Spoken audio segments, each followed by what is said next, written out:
Good morning दोस्तों, आप सबका कौटिल्य एकेडमी में आपका फिर एक बार स्वागत है। आज भी इम्पोर्टेंट टॉपिक लेके आए हुए हैं। टॉपिक का नाम है सल्तनत काल।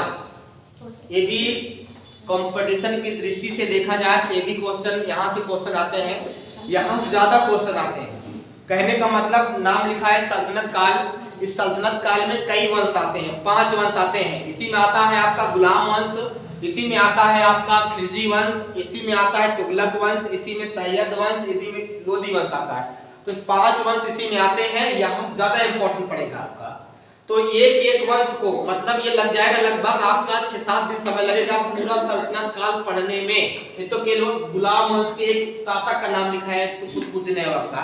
अभी इसी कई लोग आएंगे, इल्तुतमिश आएंगे, उसके बेटे आराम शाह इल्तुतमिश, उसके बाद रजिया आएंगी, नुकरुद्दीन आएंगे, बलबन आएंगे।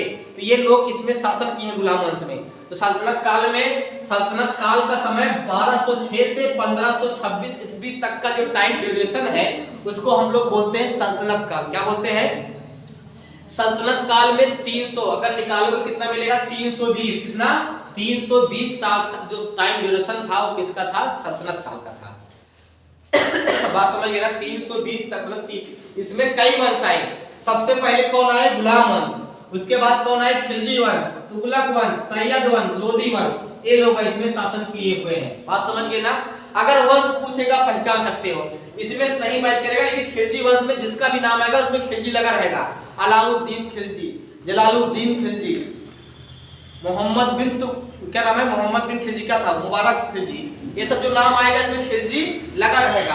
और तुगलक में नाम फिरोज शाह तुगलक, गयासुद्दीन तुगलक, बात समझ गए ना?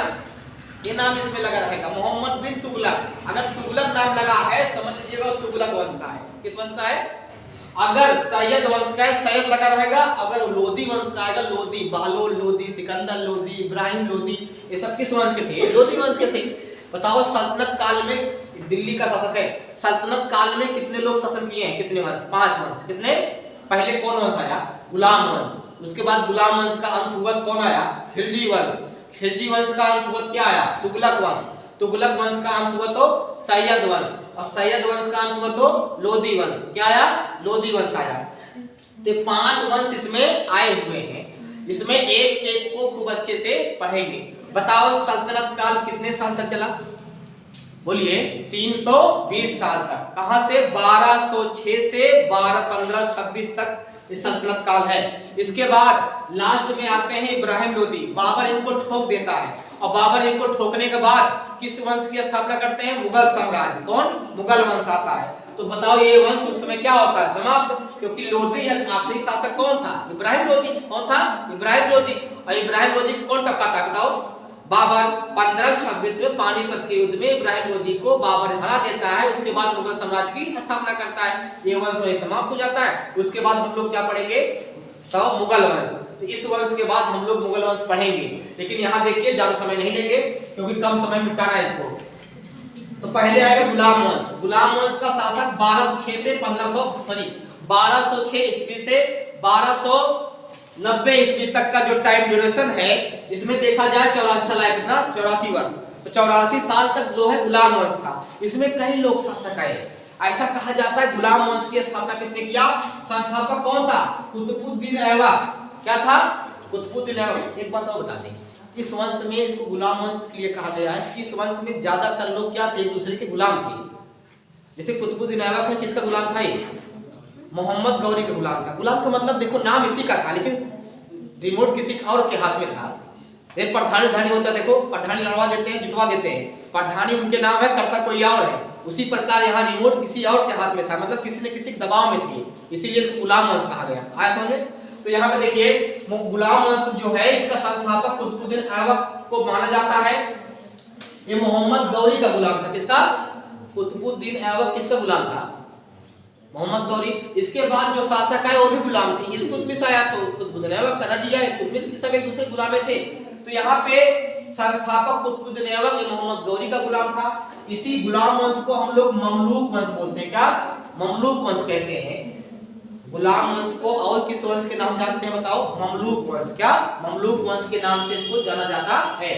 कुतुबुद्दीन ऐबक के बारे में और पढ़ेंगे स्पेशल। अगर पूछेगा गुलाम वंश का पहला शासक कौन था, बताओ गुलाम वंश का पहला शासक कौन हुआ, कुतुबुद्दीन ऐबक। दूसरा शासक कौन हुआ, आराम शाह, लेकिन उसका चली नहीं बहुत दिन तक, क्योंकि वो उतना दिमागदार नहीं था, उस काबिल ही नहीं था, वो उसका लड़का था।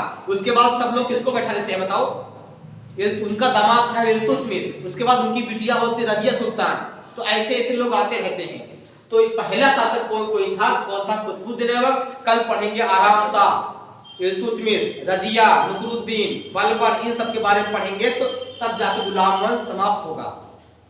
तो कुतुबुद्दीन ऐबक से जुड़े हुए जो महत्वपूर्ण फैक्ट है, जो हमको लगता है परीक्षा की दृष्टि से ज्यादा इंपॉर्टेंट है, बड़ा बहुत है, लेकिन अब परीक्षा में जो ज्यादा आने की संभावना है उसी करवा रहे हैं यहाँ पे, और लगभग क्वेश्चन फंस जाएगा, ऐसा मत कहिए। पुलिस की परीक्षा पास में है, जीडी की परीक्षा पास में है, यहाँ से क्वेश्चन आने के ज्यादा चांस बनेंगे। देखिए अगर पूछेगा कुतुबुद्दीन ऐबक इसका गुरु कौन था, बख्तियार काकी। कौन था, बख्तियार काकी इसका गुरु था।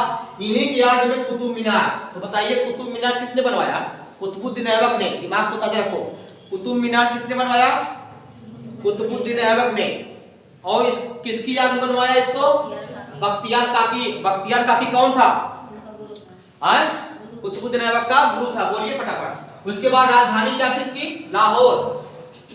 कुतुबुद्दीन ऐबक ने अपनी राजधानी कहाँ बनाई, लाहौर। प्रेजेंट टाइम में लाहौर कहाँ है, पाकिस्तान में। लाहौर इंडिया में है, उस समय इंडिया पाकिस्तान इंडिया का भाग हुआ करता था। प्रेजेंट टाइम में जो लाहौर है कहाँ है बताओ, पाकिस्तान में है। राजधानी लाहौर थी। ये ऐसा कहा जाता है वास्तविक शासक नहीं था, वास्तविक शासक नहीं इसकी, क्योंकि पकड़ किसी और के हाथ में थी, मतलब कौन था, गौरी।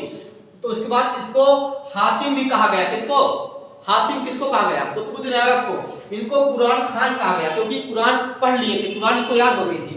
इनको लाख बख्श कहा गया, क्योंकि लाखों का दान देता था, इसलिए इसे कहा गया लाख बख्श। तो बताओ लाख बख्श किसको कहा गया, कुतुबुद्दीन ऐबक को। कुरान खान किसको कहा गया, कुतुबुद्दीन ऐबक को। उसके बाद हातिम किसको कहा गया, कुतुबुद्दीन ऐबक को। यहाँ से क्वेश्चन बनेगा। उसके बाद इनका सेनापति कौन था, इनका मेन सेनापति था बख्तियार खिलजी। वही बख्तियार खिलजी जो बिहार में नालंदा जिले में नालंदा विश्वविद्यालय, बौद्धों का बहुत फेमस विश्वविद्यालय था, उसको जला दिया। नाम सुने, बताया ना आपको, जब पढ़ा रहे थे बताए थे कि नालंदा विश्वविद्यालय कौन जलवाया, बख्तियार खिलजी। तो बख्तियार खिलजी नालंदा विश्वविद्यालय को जलाया था, और यही कुतुबुद्दीन ऐबक का मेन सेनापति था। अजमेर में 2.5 दिन का झोपड़ा कौन बनवाया, पूछेगा 2.5 दिन का झोपड़ा कहाँ है, अजमेर में। किसने बनवाया, कुतुबुद्दीन ऐबक ने बनवाया। किसने बनवाया, कुतुबुद्दीन ऐबक ने बनवाया। आगे क्या लिखा है, यहाँ कोई विद्यालय था, जहाँ 2.5 दिन का झोपड़ा बनवाए हैं, पहले वहाँ कोई विद्यालय था, उसी विद्यालय पे टूट गया था, मतलब पुराना हो गया था, उसी विद्यालय पर 2.5 दिन का झोपड़ा बनवा दिए। 2.5 दिन लगा था बनाने में, इतने मजदूर कैसे कैसे क्या किए होंगे, 2.5 दिन में वो बन गया। उसके बाद कुतुब मीनार की नींव किसने डाली, पूछता है कुतुब मीनार किसने बनवाया, कुतुबुद्दीन ऐबक ने। कुतुब मीनार किसने पूरा करवाया, इल्तुतमिश ने, क्योंकि वो एक्सपायर हो गए तो उनके दामाद ने इसको बनवा दिया। तो कुतुब मीनार की नींव किसने डाली भैया, कुतुबुद्दीन ऐबक ने। पूरा करवाया इल्तुतमिश ने। इसमें सिकंदर लोदी ने इसमें काम करवाता है, कौन, सिकंदर लोदी। बताओ क्या कुतुब मीनार में सिकंदर लोदी काम करवाया था, हाँ करवाया था, बात समझ गए ना, हाँ करवाया था। कुतुब मीनार को किसने पूरा करवाया, इल्तुतमिश ने। नींव डाली किसने, कुतुबुद्दीन ऐबक ने। 1368 ईस्वी में पूरा हो गया। ऐसा कहा जाता है कि इसके बाद तुगलक वंश आता है, तो काम हो चुका था। इस पे बिजली, आकाशीय बिजली गिर जाती है, टूट जाता कोई मीनार, तो उसको सही कराने में फिरोज शाह तुगलक जो थे बनवा दिए। तो 1368 में पूरा हुआ। आगे देखो, कुब्बतुल इस्लाम मस्जिद बनवाया किसने, कुतुबुद्दीन ऐबक ने कुब्बतुल इस्लाम मस्जिद बनवाया। इसका है दिल्ली में, और इसके गेट का है अलाई, गेट बोलते हैं अलाई दरबार। उसको किसने बनवाया, अलाई दरबार बोलो, चाहे अलाई दरवाजा बोल दो, कितने नाम सुनो, अलाई दरवाजा किसने बनवाया, अलाई दरवाजा तो अलाउद्दीन खिलजी ने, बात समझ गए ना। उसके बाद अलाई दरवाजा ही, और इसकी मृत्यु कहाँ हुई, लाहौर में। लाहौर में कुतुबुद्दीन ऐबक की मृत्यु कहाँ हुई, लाहौर में हुई, चौगान खेलते समय। क्या खेलते समय, चौगान खेलते समय। चौगान खेलते समय इनकी मृत्यु हो जाती है, किसकी बताओ, बोलिए, हाँ कुतुबुद्दीन ऐबक का। अब नाम सुनो यहाँ पे, इनमें इनके दरबार में 2 कवि थे, एक मतलब 2 लोग फेमस दरबारी कवि थे इनके। एक का नाम था मेनहाज उस सिराज, मतलब इनके दरबार में रहते थे लोग, फेमस थे, बात समझ गए ना। तो एक का नाम था मेनहाज उस सिराज, एक का नाम था हसन निजामी। तो जो दरबार में दो लोग इनसे रहते थे कवि के रूप में, वो उनकी बुक क्या है, जो मेनहाज उस सिराज है, इनकी बुक का नाम है तबकात ए नासरी। क्या नाम है?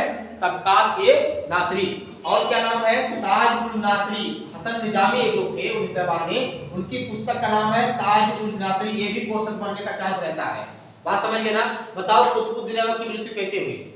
चौगान के समय। चौगान जानते हो? घोड़े पे बैठ के, एक ऐसे वो डंडी होता है, उसमें पटुई लगी होती है, ऐसे एक जगह होता है, उसे फील्ड में खेलते हैं, उसको घोड़े से दौड़ के मारते हैं उसको, तो वही चौगान बोलते हैं। चौगान खेलते समय इनकी मृत्यु हो गई थी। किसकी? कुतुबुद्दीन ऐबक की। इसके बाद कल गुलाम वंश का चलेगा, आराम शाह, इल्तुतमिश, रजिया, बलबन, इन लोग को पढ़ाएंगे। धन्यवाद।